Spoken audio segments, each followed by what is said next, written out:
Hey everyone, today we're going to go briefly over 20 plus tips I would have really liked to have known when I first started playing Genshin Impact, and this video is pretty jam-packed, so we're going to head just right into it. Okay, we're probably going to start off with the most important tip. Whenever you guys roam the world and collect Oculus, make sure that you either mark it on your map with a pin and save it like so, or that you go to the interactive map and then you mark it there. The reason why I say this is because Oculus do not respawn, and you need to collect every single one of them so that you can max out your shrine for maximum stamina, having tons of adventure rank XP, and also primo gems. The reason why you're going to want to mark every single Oculus that you collect in-game on the map is because there's an interactive map webpage out there where you can click on the profile tab and sign in, and afterwards you're going to be able to click on the Oculus and see where all the Oculus are. And from here, because we are in this location, we can mark this one as found and then go into our game and take out that pin. If you guys are being super proactive, then you guys can mark every single one as you go and not mark it in the game. But if you guys are a lazy gamer like me, or a couch gamer, or mobile PC or mobile PS4 gamer, you could always like mark a bunch on the map, and then when you want to sync it up, you could just open up this web page and open up your in-game map and then clear them off as you go. This next tip I covered in my co-op video, but we'll cover it briefly here.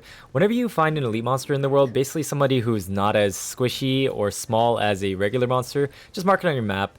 If it's not an elite monster, it's not a big deal. You can always take the pin off. But the reason why you want to pin them is because of the fact that later on you're going to be co-oping with your friends and killing them all in your world for loot. Then you're going to go into your friend's world for loot. Then and so on and so on.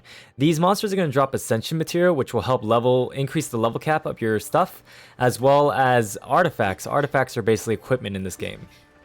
This next tip is that some domains and dungeons have loot that changes daily, as you can see here. So make sure that you know exactly what you need and what day that loot is going to be available on, and use your resin then to farm it up. I will post the schedule out there in the description below.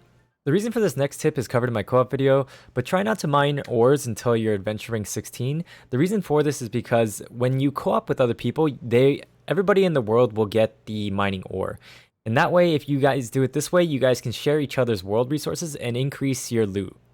Also, when mining resources, make sure that you bring a claymore user or Ningguang or somebody with an explosive so that you can destroy these ores a lot easier. As you see, that spear did virtually nothing, while the claymore just easily destroyed it. Same thing with the bow, it doesn't really do much, and the claymore just smacks it down.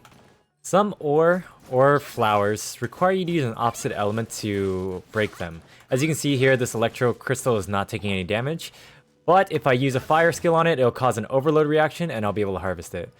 Same thing over here, there was an ice flower here in which you would have to use a fire skill so that it would be able to be farmable. There's sometimes fire flowers where you're going to need to use an ice skill. This next step I cover in my hidden movement mechanics video, but real briefly we'll just explain that basically spamming dash while holding a directional key is faster and takes you further than just holding down the sprint button. To go in conjunction with that, pressing the jump key while climbing a wall has you travel a short distance very quickly, however eats up a lot of stamina. The better way to climb is just to climb up slowly, unless it's a short distance that you know you can get up real quickly. If you find yourself near the top of a wall but just not enough stamina to make it all the way up, you can always eat food to recover a little bit of stamina and finish up your track to the rest of the way. This also works in the same way with swimming as well, because if you run out of stamina while swimming, you will drown. And if you just don't have any food because your food is on cooldown, it has a 5-minute cooldown for the stamina food. You can always just drop off with the X button on PC and then use an aerial attack to negate the fall damage. Keep in mind that dive attacks don't negate all fall damage, but they do negate it all the way up to a certain point, and then it's still reduced from there, so it's not going to be lethal. This should be a given, but don't waste your resources leveling up low-level artifacts or weapons because you will be replacing this stuff very rapidly. When enhancing artifacts, keep in mind there is always the possibility that you get 2 times EXP enhancements, so try not to overcap something and keep things minimum so that if it does double up, it will not go past its level cap. When it comes to weapons, some 3-star weapons are okay to invest into as long as you know that you can fully refine it down the road, because some 3-star weapons are better than 4 stars as long as they have refinement to them. Refining is basically feeding dupes of a weapon into each other to increase its passive. As you can see here, I have a level 3 Thrilling Tales of the Dragon Slayer, which means I put 2 extra copies into it. As soon as you unlock the expedition feature, make sure you send out units that you don't plan on using out on 20-hour expeditions, because as you can see here, 4 hours versus 20 hours, the loot is much better and in a lot higher quantity as well. So for myself, I just use Amber and like Noel. Make sure you keep track of your handbook and do the tasks stated in your handbook so that you can level up faster with the Adventure Rank EXP and as well as get extra rewards.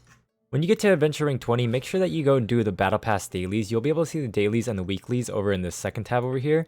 Don't waste your food ingredients early on crafting low tier recipes, because as you play, you'll get recipes from either shops or quests that will have the exact same ingredients involved. As you can see here, this 1-star food and this 3-star food both use common mushrooms.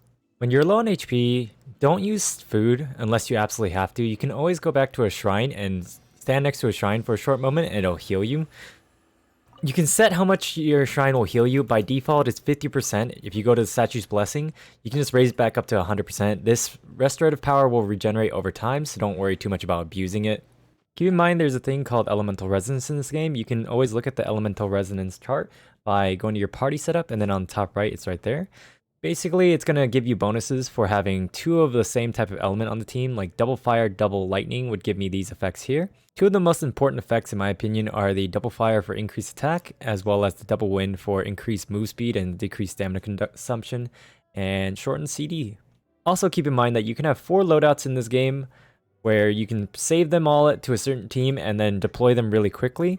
For myself, I have a DPS loadout and an exploration team loadout where I'll have double wind for the stamina reduction and move speed, and I'll have Kea or Razor so that I can get reduced stamina consumption while sprinting, which also counts as dashing.